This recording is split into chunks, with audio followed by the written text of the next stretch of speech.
एक गांव में गोपी नाम का एक किसान रहता था। वो बहुत ही मेहनती था।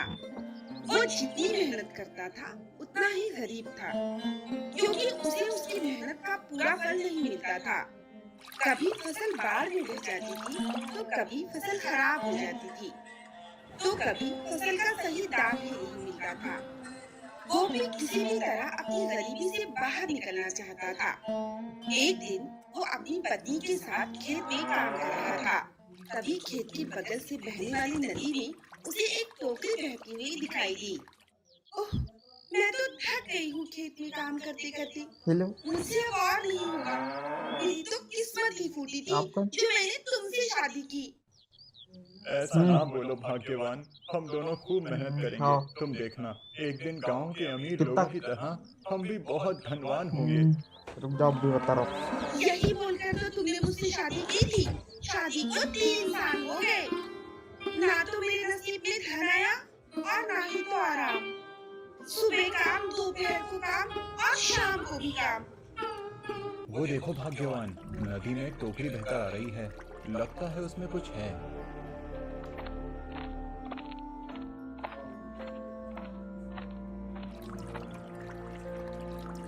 इसमें तो छोटा सा बच्चा है, ना जाने कहां से बहकर आया है। अरे हाँ, ये तो बड़ा ही प्यारा है। कोई राजकुमार लगता है। तुम बिल्कुल सही कह रही हो, लेकिन अब हम इसका क्या करें? वही करेंगे जो करना चाहिए। हम इसे अपनी औलाद की तरह पालेंगे। ये बड़ा होकर काम में हमारी मदद करेगा। उन दोनों ने उस बच्चे का नाम रवि रखा।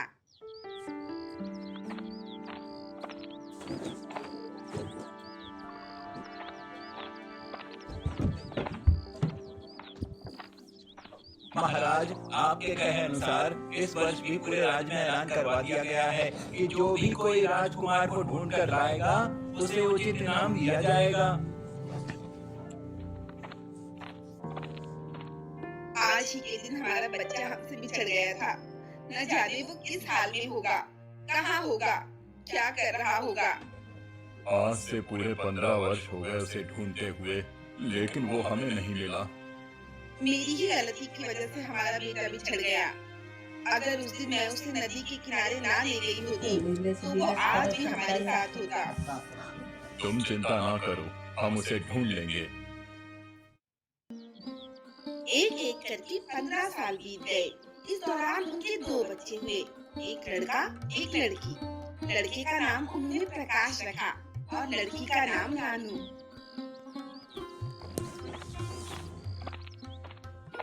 बच्चों, खाना बन गया है, आकर खा लो। सुबह से कुछ भी नहीं खाया। अरे तू कहाँ चल दिया? अभी कितना काम बाकी है। पहले काम पूरा कर, फिर खाने को मिलेगा। माँ, मैंने सुबह से कुछ नहीं खाया, मुझे बहुत भूख लगी है। दिन भर खाता रहता है। तेरा पेट है या कुआं जो कभी भरता ही नहीं।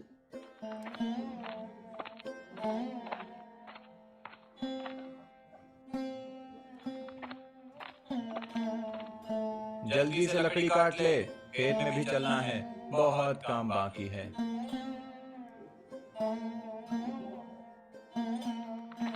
बिना कुछ बोले रवि गोपी के साथ चला जाता है। अगर इस बार कुछ गड़बड़ नहीं हुई तो इस बार की फसल से बहुत अच्छा मुनाफा होगा। पिताजी, अब घर चलें? मुझे बहुत भूख लगी है, मैंने सुबह से कुछ नहीं खाया। तू यहीं रुक और मवेशियों से फसल की रखवाली कर। मैं घर जाता हूँ और तेरे लिए खाना लेकर आता हूँ।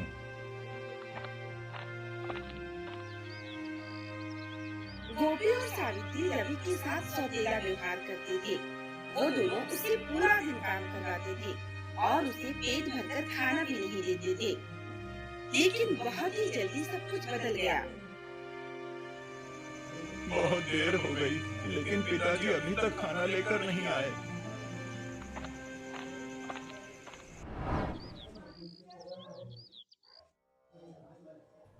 महाराज, बहुत दिन हो गए, लेकिन अभी तक राजकुमार की कोई खबर नहीं आई।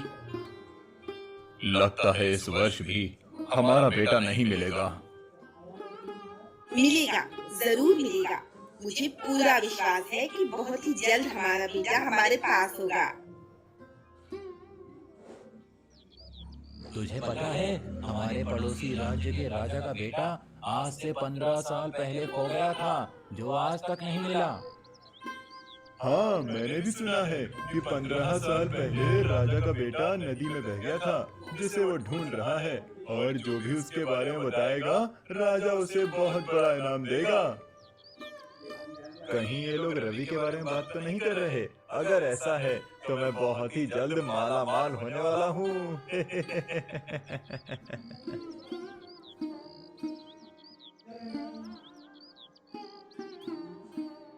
माँ, मुझे भी एक सेब दे दो ना। ये सब तेरे लिए नहीं है।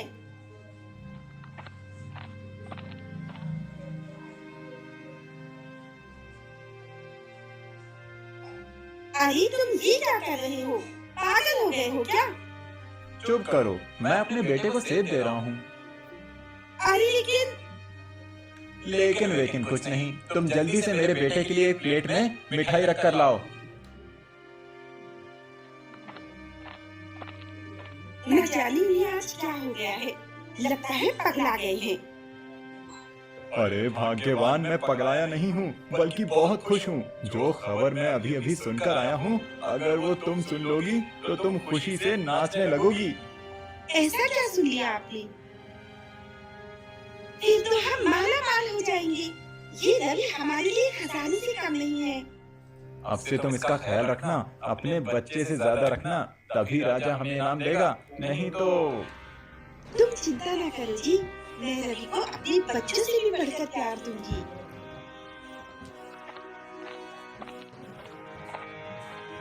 रवि बेटा, ले मिठाई खा ले। तेरे पापा लाए हैं खास तेरे लिए।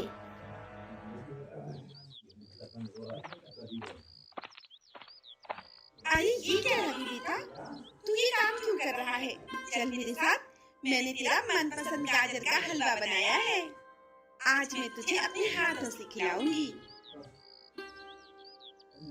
तो फिर ये काम कौन करेगा? ये है ना, ये करेगा। दिन भर खेलता रहता है, कुछ काम धाम तो करता नहीं। सुन, जल्दी से सारी लकड़ियाँ काट के रखना, मैं अभी आती हूँ। रानू, तू भी अपने भैया की मदद करना। ना जाने माँ को आज क्या हो गया है। हम दोनों को पहली बार काम करने के लिए बोल रही है और रवि भैया से प्यार से बातें कर रही है। हाँ रानू, तू बिल्कुल सही कह रही है।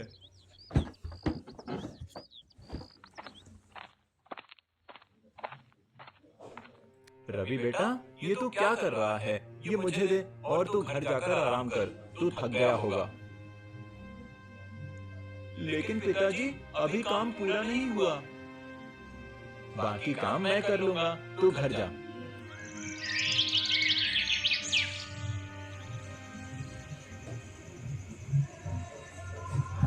गोपी बेटा, तू यहाँ मत सो, अब से तू हमारे साथ अंदर सोएगा।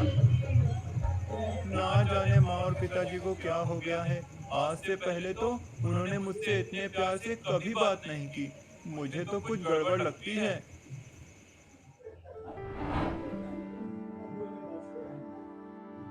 महाराज, ये मुझे आज से 15 साल पहले नदी में एक टोकरी में बहता हुआ मिला था। मैंने इसे बचाया और तब से इसकी देखभाल कर रहा हूँ। जैसे ही मैंने सुना कि 15 साल पहले आपका पुत्र भी नदी में बह गया था, तो मैं समझ गया कि ये आपका ही बेटा है।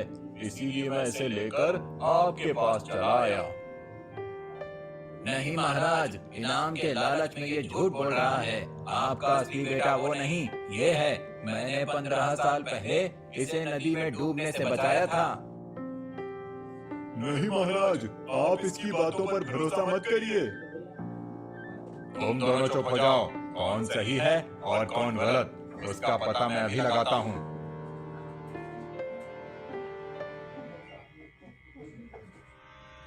सैनिकों, इन चारों को बंदी बना लो और झूठ बोलने के इल्जाम में कैद खाने में बंद कर दो।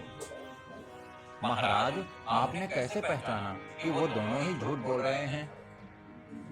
हमारे बेटे और इस राज्य के राजकुमार के दाहिने हाथ में पैदाइशी काला निशान था। उन दोनों लड़कों के हाथ में वो निशान नहीं है। इसका मतलब ये हुआ कि इनाम के लालच में वो दोनों आदमी ही झूठ बोल रहे थे। महाराज की जय हो, आपकी नजर से सच नहीं छुप सकता। ये दोनों भी झूठे निकले। लगता है इस जन्म में मैं अपने बेटे का मुंह कभी नहीं देख पाऊंगी। गोपी को इस बात का पता चल चुका था कि राजा के पास बहुत से लोग नकली राजकुमार लेकर जा रहे हैं और राजा उनकी झूठ को पहचानकर उन्हें कैद खाने में डाल देता है। लगता है हमारी योजना सफल नहीं हो पाएगी और हम कभी अमीर नहीं हो पाएंगे। आप ऐसा क्यों बोल रहे हैं जी? राजा के पास बहुत सारे लोग नकली राजकुमार लेकर जा चुके हैं और राजा उन्हें झट से पहचान लेता है और उन्हें कैद खाने में बंद कर देता है। मुझे तो बहुत डर लग रहा है। तुम क्यों डर रहे हो? रवि तो उनका ही बेटा है। वो तो हमें सच में नदी में बहता हुआ मिला था। तुम्हारी बात बिल्कुल सही है, लेकिन फिर भी मुझे इस बात की चिंता है कि कहीं राजा उसे ना पहचान पाया तो फिर वही करेगा जो सबके साथ किया है, जिसके बाद इनाम तो नहीं मिलेगा, उल्टा सजा भुगतनी पड़ेगी। और वैसे भी अगर हम रवि को राजा को सौंप देंगे तो फिर हमारा काम कौन करेगा? मेरे पास एक तरीका है जिससे रवि भी हमारे पास रहेगा, राजा को उनका राजकुमार भी मिल जाएगा और हमें इनाम भी मिलेगा। वो कौन सा तरीका है? जल्दी से बताओ। अरे वाह, ये हुई ना बात। तब तो फिर आज ही राजा के पास चलते हैं और इनाम लेकर आते हैं। मेरी आखिरी उम्मीद भी टूट गई। मुझे लगता है ऊपर वाले ने मेरे जीवन में बेटे का सुख लिखा ही नहीं है। महारानी, आप इतनी जल्दी निराश ना हो। मैंने अभी हार नहीं मानी है। मैं हमारे बेटे और इस राज्य के राजकुमार को जरूर ढूंढ लूंगा, फिर चाहे मुझे इस धरती के कोने कोने में ही क्यों ना भटकना पड़े। राजकुमार को ढूंढने के लिए आपको कहीं जाने की जरूरत नहीं है महाराज, क्योंकि वो खुद आपके पास आ गए हैं। मुझे लगता है तुम भी इनाम के लालच में यहाँ आए हो। इससे पहले भी बहुत से लोग यहाँ नकली राजकुमार लेकर आ चुके हैं। मुझे तुम्हारी बात पर भरोसा नहीं। इससे पहले कि मैं तुम्हें सजा दे दूं, तुम यहाँ से चले जाओ। महारानी जी, मैं और मेरे पति झूठ नहीं बोल रहे हैं, बल्कि हम जिसके साथ आए हैं वो ही आपका बेटा है और इस राज्य का राजकुमार है जो हमें नदी में बहती हुई टोकरी में मिला था। इसका सबूत भी हमारे पास है। क्या सबूत है तुम्हारे पास? महाराज, आज से 15 साल पहले ये इसी कपड़े में लिपटा हुआ मिला था। बराबर कर ले। अरे, ये तो वही कपड़ा है जिसमें मैंने राजकुमार को लपेटा था। इसका मतलब आप दोनों ने हमारे बच्चे की जान बचाई और उसे पाल पोस कर इतना बड़ा किया। मंत्री जी, खोया हुआ राजकुमार मिलने की खुशी में राज्य में उत्सव की तैयारी करो और इस किसान और उसकी पत्नी को ढेर सारे हीरे जवाहरात और रत्न देकर यहाँ से विदा करो। देखा मेरी तरकीब? हम दोनों राजा की सजा से भी बचे और हमें इनाम भी मिल गया और रवि भी हमारे पास है और हमारा बेटा राजा महाराजाओं की जिंदगी जिएगा। अब तुम देखना जी, कुछ दिनों बाद हम भी राजमहल में राज करेंगे। राज। हाँ भाग्यवान, तुमने तो कमाल कर दिया।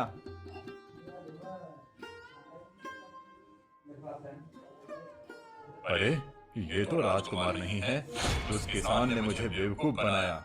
इसकी सजा उसे जरूर मिलेगी। बेटा, अब तुम अपने कमरे में जाकर सो जाओ। लेकिन महाराज, मुझे अपने बेटे से बहुत सारी बातें करनी है। जो भी बात करना है वो कल कर लेना, अभी उसे आराम करने दो। महाराज, आप चिंतित दिख रहे हैं। क्या आप राजकुमार के मिलने से खुश नहीं हैं? महारानी, वो हमारा बेटा नहीं है। उस किसान ने हमें बेवकूफ बनाया है। महाराज, ये आप क्या कह रहे हैं? महारानी, हमारे बेटे के हाथ में काला निशान था, लेकिन वो किसान जिसे हमारा बेटा और राजकुमार बताकर हमें सौंप गया है, उसके हाथ में काला निशान नहीं है। ऐसा कैसे हो सकता है महाराज? ये लड़का राजकुमार नहीं है, तो फिर किसान की पत्नी के पास वो लाल कपड़ा कहाँ से आया जिसमें मैंने खुद अपने हाथों से राजकुमार को लपेटा था? ये बात तो वही किसान हमें बता सकता है।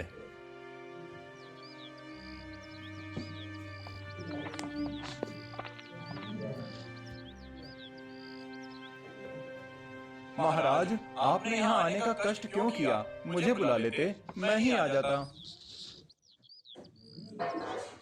अरे ये क्या? इस लड़के का चेहरा तो बिल्कुल मेरे जैसा ही है। कहीं ये कौन है? महाराज, ये हमारा बड़ा बेटा रवि है। मुझे लगता है ये किसान एक बार फिर मुझसे झूठ बोल रहा है। मुझे सच्चाई का पता लगाना होगा। उसके लिए इस किसान को अपने झांसे में लेना पड़ेगा। अगर लोगों को ये पता चला कि एक किसान ने मुझे बेवकूफ बनाया है, तो लोग हंसेंगे मुझ पर और उनका विश्वास भी टूट जाएगा। राजा जब किसान के पास आया था तब वो बहुत गुस्से में था और उसे सजा देना चाहता था, लेकिन रवि को देखकर सच्चाई का पता लगाने के लिए अपनी बात बदल दी। उस दिन मैं आपको उचित इनाम और सम्मान नहीं दे पाया था, इसीलिए मैं खुद आपको लेने आया हूँ, ताकि राजकुमार की जान बचाने के लिए आपका और आपकी पत्नी का राजकीय सम्मान करके उचित इनाम दिया जा सके। आप सभी मेरे साथ राजमहल चलिए। अरे वाह, और धन मिलेगा।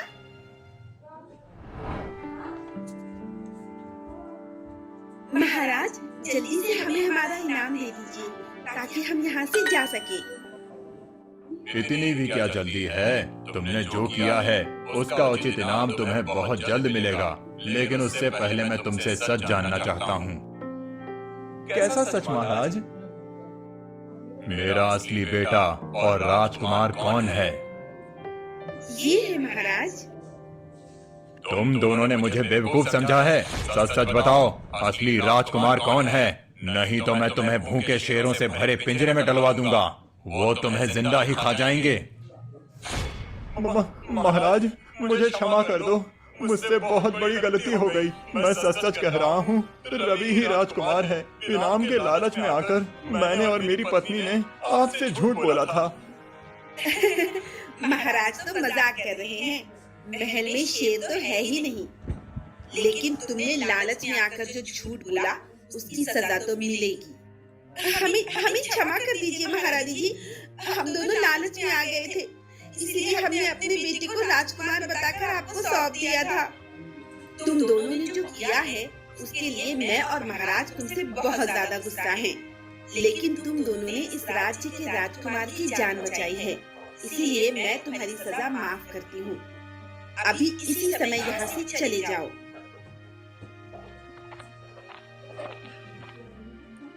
हमारा बेटा 15 सालों तक एक किसान के पास रहा और अब उसका राज्य अभिषेक हो रहा है। जी हाँ महाराज, ऐसा लगता है कि एक किसान हुआ राजकुमार। उस किसान और उसकी पत्नी ने इनाम के लालच में राजा को बेवकूफ बना दिया था, लेकिन राजा ने समझदारी और सूझबूझ से सच का पता लगा लिया। तो इस तरह राजा को उसका खोया हुआ बेटा मिला और एक किसान राजकुमार हुआ।